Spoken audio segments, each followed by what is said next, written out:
friends, എല്ലാവർക്കും nimshaskitchenലേക്ക് സ്വാഗതം. ഇന്ന് ഞാൻ തയ്യാറാക്കുന്നത് ഇൻസ്റ്റന്റ് ആയിട്ടുള്ള റവ ദോശയാണ്. സാധാരണ നമ്മൾ ദോശയൊക്കെ ഉണ്ടാക്കുമ്പോൾ അരി വെള്ളത്തിൽ കുതിർക്കണം, അതിനുശേഷം അത് അരച്ചെടുത്ത് ഫെർമെന്റ് ചെയ്യാൻ വേണ്ടിയിട്ട് വെക്കണം. അങ്ങനെ ഒരുപാട് പ്രൊസീജിയേഴ്സ് ഉണ്ട്. റവ ദോശ എന്ന് പറയുമ്പോൾ വളരെ പെട്ടെന്ന് തന്നെ നമുക്ക് എപ്പോഴാണോ തയ്യാറാക്കാൻ തോന്നുന്നത് ആ സമയത്ത് തന്നെ പെട്ടെന്ന് ഉണ്ടാക്കിയെടുക്കാൻ പറ്റാവുന്ന നല്ല ക്രിസ്പി ആയിട്ടുള്ള ഒരു ദോശ തന്നെയാണ്. പക്ഷേ ചില കാര്യങ്ങളൊക്കെ ശ്രദ്ധിച്ചാൽ മാത്രമേ നമുക്ക് പെർഫെക്റ്റ് ആയിട്ടുള്ള ഒരു റവ ദോശ ഉണ്ടാക്കിയെടുക്കാൻ പറ്റുള്ളൂ. അപ്പോൾ ശ്രദ്ധിക്കേണ്ട കാര്യങ്ങളൊക്കെ ഞാൻ ഈ വീഡിയോയിൽ കറക്റ്റ് ആയിട്ട് പറയുന്നുണ്ട്, ഇതിന്റെ ട്രിക്സ് ആൻഡ് ടിപ്സ്. കാരണം റവ ദോശയുടെ ബാറ്ററിൽ വെള്ളം കൂടിപ്പോയി കഴിഞ്ഞാണെങ്കിൽ അത് കറക്റ്റ് ആയിട്ട് വരില്ല, അതുപോലെ കുറഞ്ഞു പോയാലും കറക്റ്റ് ആയിട്ട് നമുക്ക് കിട്ടില്ല. ഇത് റെസ്റ്റോറൻറ്റ് സ്റ്റൈലിലുള്ള ഒരു റവ ദോശയാണ്. അപ്പൊ നമുക്ക് ഇതെങ്ങനെ തയ്യാറാക്കണേന്ന് നോക്കാം. അപ്പോൾ നമുക്ക് റവ ദോശ തയ്യാറാക്കാൻ തുടങ്ങാം. ഞാൻ അതിന് വേണ്ടിയിട്ട് ഇവിടെ ഒരു ബൗൾ എടുത്തിട്ടുണ്ട്. ഇതിലേക്ക് നമുക്ക് 1 കപ്പ് റവ ചേർത്ത് കൊടുക്കാം. ഞാനിപ്പോൾ ചെറിയ തരികളോട് കൂടിയ വറക്കാത്ത റവയാണ് എടുത്തിരിക്കുന്നത്. നിങ്ങൾക്ക് വറുത്ത റവ ഉപയോഗിക്കാം, അതുപോലെ തന്നെ വലിയ തരികളോട് കൂടിയ റവയാണെങ്കിലും കുഴപ്പമില്ല. ചെറിയ തരികളോട് കൂടിയതാണെന്നുണ്ടെങ്കിലാണ് കൂടുതൽ നല്ലത്. ഇതിലേക്ക് ഇട്ട് കൊടുക്കാം. ഇപ്പോൾ മെഷർമെൻറ്റ് കപ്പ് ഇല്ലാന്നുണ്ടെങ്കിലും കുഴപ്പമൊന്നുമില്ല, നമ്മൾ ഏത് പാത്രത്തിലാണോ എടുക്കുന്നത് അതിനനുസരിച്ച് നമുക്ക് ബാക്കിയുള്ള അളവുകളൊക്കെ അഡ്ജസ്റ്റ് ചെയ്ത് കൊടുക്കാം. ഇതിപ്പോൾ 250 ml കപ്പിലാണ് ഞാൻ എടുത്തിരിക്കുന്നത്. ഇനി ഇതിലേക്ക് 1 കപ്പ് അരിപ്പൊടി ചേർത്ത് കൊടുക്കാം. അരിപ്പൊടിയും ഞാൻ വറുത്ത അരിപ്പൊടി തന്നെയാണ് എടുത്തിരിക്കുന്നത് കേട്ടോ. സാധാരണ നമ്മൾ അപ്പത്തിനൊക്കെ ഉപയോഗിക്കില്ലേ, ആ ഒരു ടൈപ്പ് അരിപ്പൊടി. ഇതെല്ലാം കൂടി നമുക്ക് നന്നായിട്ടൊന്ന് മിക്സ് ചെയ്ത് കൊടുക്കാം. റവ ദോശ എന്ന് പറയുമ്പോൾ ഉണ്ടാക്കിയെടുക്കാൻ വലിയ ബുദ്ധിമുട്ടൊന്നുമില്ല, പക്ഷെ കറക്റ്റായിട്ട് അതിൻ്റെ ടെക്നിക്സ് പഠിച്ചു കഴിഞ്ഞിട്ടുണ്ടെങ്കിൽ പിന്നെ ബുദ്ധിമുട്ടൊന്നുമില്ല. അല്ലാന്നുണ്ടെങ്കിൽ ശരിക്കും പറഞ്ഞാൽ എന്താ പറയുക, എത്ര ഉണ്ടാക്കിയാലും ശരിയാവില്ല എന്ന് പറയില്ലേ, ആ ഒരു രീതിയിലാവും. വെള്ളമാണ് ഇതിൽ ശ്രദ്ധിക്കേണ്ട ഇമ്പോർട്ടൻ്റ് ആയിട്ടുള്ള കാര്യം. ഇനി ഞാനിതിലേക്ക് ചേർത്ത് കൊടുക്കുന്നത് 1 ടേബിൾ സ്പൂൺ ഇഞ്ചി ചെറുതായിട്ട് മുറിച്ച് വെച്ചതാണ്. ഇത് ഇതിലേക്ക് ഇട്ട് കൊടുക്കാം. പിന്നെ 2 വലിയ പച്ചമുളക് ഇതുപോലെ ചെറുതായിട്ട് കട്ട് ചെയ്തെടുത്തതും ഇതിലേക്ക് ചേർത്ത് കൊടുക്കാം. പച്ചമുളകൊക്കെ നമ്മുടെ എരിവിനനുസരിച്ച് ചേർത്ത് കൊടുക്കാം കേട്ടോ. ഇപ്പോൾ കുട്ടികളൊക്കെ ഉണ്ടെന്നുണ്ടെങ്കിൽ ഇത്രയ്ക്ക് പച്ചമുളക് ചേർക്കണം എന്നില്ല. ഇതിപ്പോൾ അധികം എരിവില്ലേ പച്ചമുളകിന്. പിന്നെ ഒരു 2 ടേബിൾ സ്പൂൺ മല്ലിയിലൊക്കെ ചേർത്ത് കൊടുത്തു കഴിഞ്ഞാൽ നല്ലൊരു ഫ്ലേവർ തന്നെ കിട്ടും നമ്മുടെ റവ ദോശയ്ക്ക്. മല്ലിയില താല്പര്യം ഇല്ല എന്നുണ്ടെങ്കിൽ നിങ്ങൾക്ക് സ്കിപ്പ് ചെയ്യാം കേട്ടോ.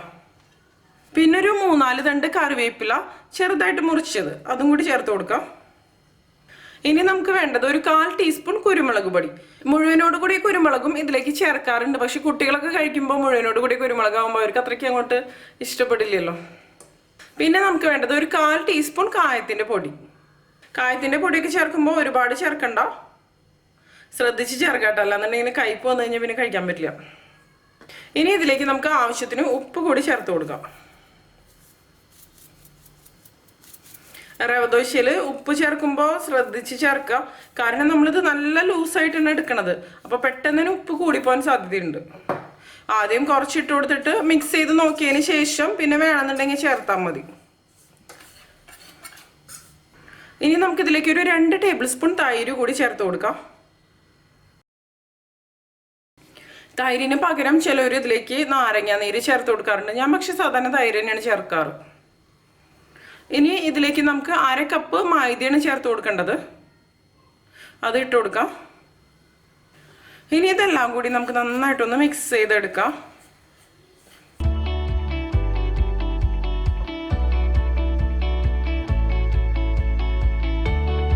ഇതിപ്പോൾ നന്നായിട്ട് തന്നെ മിക്സ് ആയിട്ട് വന്നിട്ടുണ്ട്.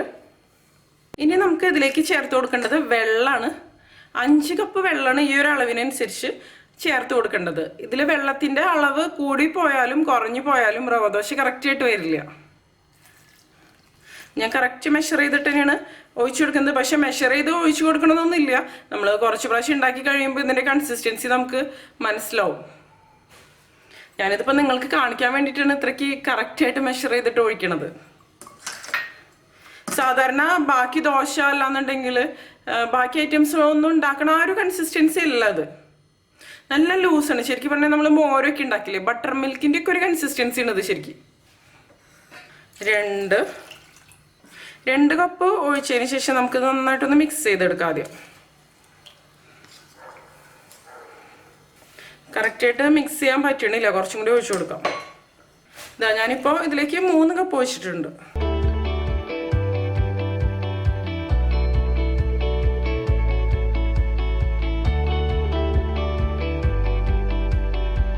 കട്ടകളൊന്നും ഇല്ലാതെ തന്നെ നന്നായിട്ട് മിക്സ് ചെയ്തെടുക്കാം.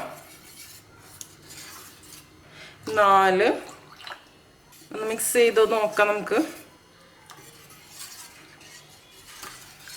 5 ഞാൻ മുഴുവൻ വെള്ളവും ഇപ്പോൾ തന്നെ ഒഴിച്ചു കൊടുക്കുന്നുണ്ട്. നിങ്ങൾക്കിപ്പോൾ ആദ്യം തന്നെ എല്ലാ വെള്ളവും ഒഴിച്ചു കൊടുക്കണമെന്നില്ല. നമ്മൾ ദോശ ഉണ്ടാക്കുന്ന സമയത്ത് ഇതിൻ്റെ കൺസിസ്റ്റൻസി കറക്റ്റായിട്ട് അഡ്ജസ്റ്റ് ചെയ്ത് കൊടുത്താലും മതി. ഞാനിപ്പോൾ നേരത്തെ ഒഴിച്ചു കൊടുക്കണമെന്നുള്ളൂ. കാരണം നമ്മൾ ഇതിലേക്ക് ചേർത്ത് കൊടുക്കുന്നത് റവ ആയ കാരണം ഇത് കുറച്ച് സമയം വെക്കുമ്പോഴേക്കും തിക്കായിട്ട് വരും. ഇതിപ്പോൾ നല്ല ലൂസ് തന്നെയാണ്, കുറച്ചും കൂടി ഒന്ന് തിക്കായിട്ട് വരും. കണ്ടില്ലേ, ഇപ്പം നമ്മൾ മിക്സ് ചെയ്ത് വെച്ചൊരു കൺസിസ്റ്റൻസി, ഈ ഒരു കൺസിസ്റ്റൻസിയിലാണ് നമ്മൾ മിക്സ് ചെയ്ത് എടുക്കേണ്ടത്. ഇതിനിപ്പോൾ ഒന്നും കൂടി ഒന്ന് തിക്കായിട്ട് വരും. ഇത് നമുക്കൊരു 15 മിനിറ്റ് ഇതുപോലെ അടച്ച് വെക്കുക. അതിനുശേഷം നമുക്ക് ബാക്കി പരിപാടികൾ ചെയ്യാം.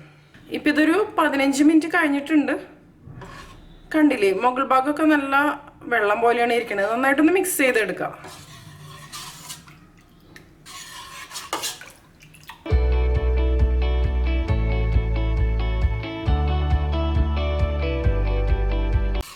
ഉപ്പ് കറക്റ്റ് ഉണ്ടോയെന്ന് നോക്കാം. ഇതിലിപ്പോൾ ഉപ്പ് കുറച്ച് കുറവാണ്, ഞാൻ കുറച്ച് ചേർത്ത് കൊടുക്കുകയാണ്. അതിനുശേഷം വീണ്ടും ഒന്ന് നന്നായിട്ട് മിക്സ് ചെയ്തെടുക്കാം.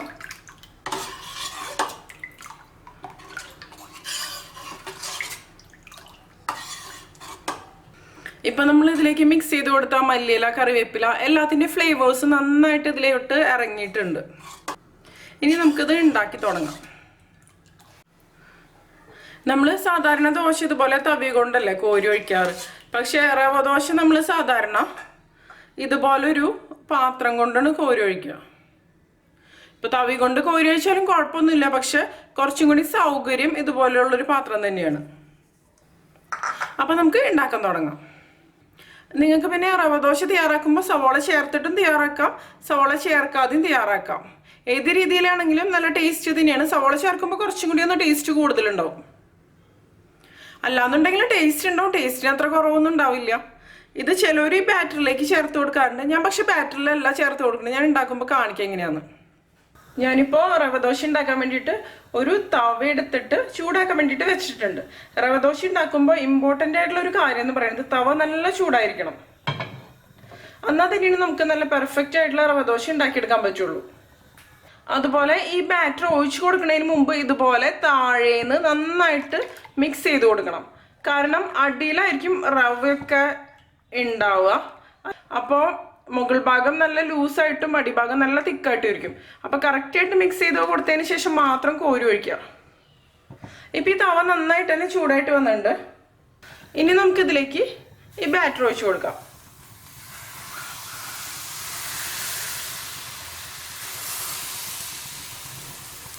ബാറ്റർ ഒഴിച്ചു കൊടുക്കുമ്പോൾ കണ്ടില്ലേ, ഈ ഒരു രീതിയിലാണ് നമ്മളിത് ഒഴിച്ചു കൊടുക്കേണ്ടത്. ഇതുപോലെ നല്ല ഹോൾസ് ആയിട്ട് വരണം.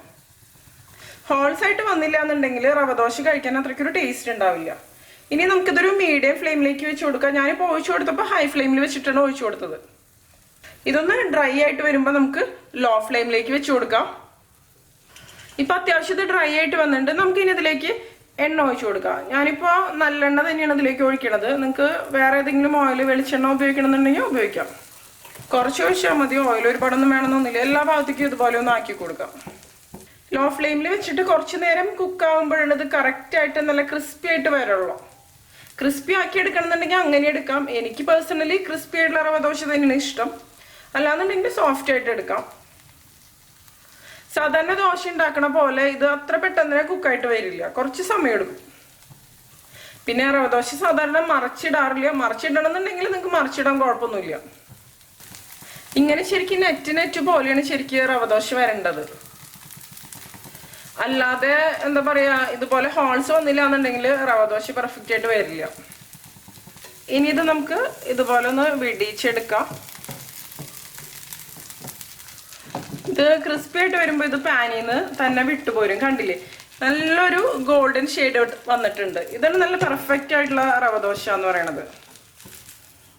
ഞാൻ ക്ലോസപ്പിൽ കാണിച്ചു തരാം. ഇതുപോലെ നിറയെ നെറ്റ് വല പോലെ വരും, വലിയ ഹോൾസ് ആയിട്ട്.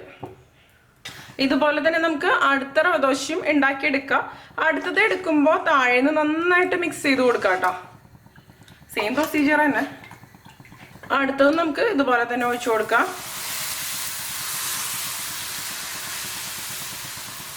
കണ്ടില്ലേ, നല്ല പെർഫെക്റ്റ് ആയിട്ട് തന്നെ വന്നിട്ടുണ്ട്. ഈ ഒരു രീതിയിൽ വരണമെന്നുണ്ടെങ്കിൽ നമ്മുടെ ബാറ്ററിന്റെ കൺസിസ്റ്റൻസി എപ്പോഴും കറക്റ്റ് ആയിരിക്കണം. അല്ലാന്നുണ്ടെങ്കിൽ ഈ ഹോൾസ് വരില്ലേ. ഞാൻ എത്ര പ്രാവശ്യം ഉണ്ടാക്കിയിട്ട് ഫ്ലോപ്പ് ആയിട്ടുള്ള ഒരു റെസിപ്പി എന്നറിയത്. ഡ്രൈ ആയിട്ട് വരുമ്പോൾ നമുക്ക് ഇതിലേക്ക് ഓയിൽ ഒഴിച്ചു കൊടുക്കാം. ഇപ്പോൾ പലരും പറയുന്നത് കേട്ടിട്ടുണ്ട് റവ ദോശ ഉണ്ടാക്കുമ്പോൾ കറക്റ്റ് ആയിട്ട് വരുന്നില്ല എന്ന്. അതിൻ്റെ ഒരു റീസൺ ഇത് തന്നെയാണ്. പിന്നെ തവ എപ്പോഴും ചൂടായിട്ട് അതിലേക്ക് ബാറ്റർ ഒഴിക്കുക. നല്ല ചൂടുണ്ടാവണം തവ. കുറച്ച് സമയത്ത് മീഡിയം ഫ്ലെയിമിൽ വെച്ച് കൊടുത്തതിന് ശേഷം നമുക്കിത് ലോ ഫ്ലെയിമിൽ വെച്ചിട്ട് നല്ല ക്രിസ്പി ആക്കി എടുക്കാം. ക്രിസ്പി ആക്കണമെന്നുണ്ടെങ്കിൽ മാത്രം കേട്ടോ, അല്ലാന്നുണ്ടെങ്കിൽ ക്രിസ്പി ആക്കണമെന്നില്ല. ഇത് നല്ല പെർഫെക്റ്റ് ആയിട്ട് ഇതിന്റെ ബാക്ക് സൈഡ് ഗോൾഡൻ ഷെയ്ഡ് ആയിട്ടുണ്ടോന്ന് അറിയണമെന്നുണ്ടെങ്കിൽ ഈ ഭാഗത്തൊക്കെ ചെറുതായിട്ടൊരു കളർ ചേഞ്ച് ആയിട്ട് വരും. ഇങ്ങനെ നോക്കുമ്പോൾ തന്നെ നമുക്ക് അറിയാൻ പറ്റും. ഈ ഭാഗം കണ്ടില്ലേ, ക്യാമറയിൽ കറക്റ്റ് ആയിട്ട് കാണുന്നുണ്ടോ എന്ന് എനിക്കറിയില്ല. ഞാൻ സൂം ചെയ്ത് കാണിക്കാം. കണ്ടില്ലേ, ഈ നെറ്റ് പോലുള്ള ആ ഏരിയയിൽ അവിടെ കളർ ചേഞ്ച് ആയിട്ട് വരും. ഇപ്പൊ ചേഞ്ച് ആയിട്ട് വന്ന് തുടങ്ങണുള്ളൂ. ഇതിപ്പോ കറക്റ്റ് ആയിട്ട് ക്രിസ്പി ആയിട്ട് വന്നിട്ടുണ്ട്. ഇത് നമുക്ക് തവേന്ന് എടുക്കാം. ഇതുപോലെ ഈ ഭാഗത്തൊന്ന് വിടിച്ചു കൊടുത്താൽ മതി. പെട്ടെന്ന് തന്നെ വിട്ടു വരും, കാരണം ഇത് ക്രിസ്പി ആയിട്ടാണല്ലോ ഇരിക്കണത്. ക്രിസ്പി ആയിട്ട് വരുമ്പോൾ ഇത് തന്നെ വിട്ട് പോന്നോളും. കണ്ടില്ലേ, നല്ലൊരു ഗോൾഡൻ ഷെയ്ഡായിട്ട് വന്നിട്ടുണ്ട്. നല്ല പെർഫെക്റ്റ് ആയിട്ട് തന്നെ വന്നിട്ടുണ്ട്. നല്ല ക്രിസ്പിയുമാണ്. ഇതുപോലെ തന്നെ നമുക്ക് എല്ലാ റവ ദോശയും ഉണ്ടാക്കിയെടുക്കാം. ഞാൻ സവോള ഇട്ടിട്ടുള്ള ഓണിയൻ റവ ദോശ എങ്ങനെയാണ് തയ്യാറാക്കണമെന്ന് കാണിക്കാം. ആദ്യം ഞാൻ ഈ തവയിലേക്ക് കുറച്ച് സവോള ഇട്ട് കൊടുക്കുകയാണ്.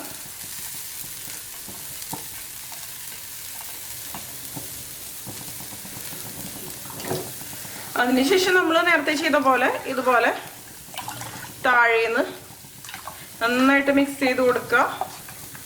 അതിനുശേഷം ഇത് കോരി വയ്ക്കുക. സവോള കട്ട് ചെയ്തെടുക്കുമ്പോൾ നല്ല ചെറുതായിട്ട് കട്ട് ചെയ്തെടുക്കുക. ഇനി അതിലേക്ക് കുറച്ച് ഓയിൽ ഒഴിച്ച് കൊടുക്കണം. ഇനി നമ്മൾ നേരത്തെ ഉണ്ടാക്കിയെടുത്ത പോലെ തന്നെ കുറച്ച് ക്രിസ്പി ആക്കി എടുക്കാം. ഇതിപ്പോൾ റെഡി ആയിട്ട് വന്നിട്ടുണ്ട്. കണ്ടില്ലേ, ഈ ഭാഗത്തൊക്കെ കളർ ചേഞ്ച് ആയിട്ടുണ്ട്. ഇത് നമുക്ക് തവേന്ന് എടുക്കാം. ഇപ്പൊ കണ്ടില്ലേ, നമ്മുടെ ഓണിയൻ റവ ദോശയും റെഡി ആയിട്ടുണ്ട്.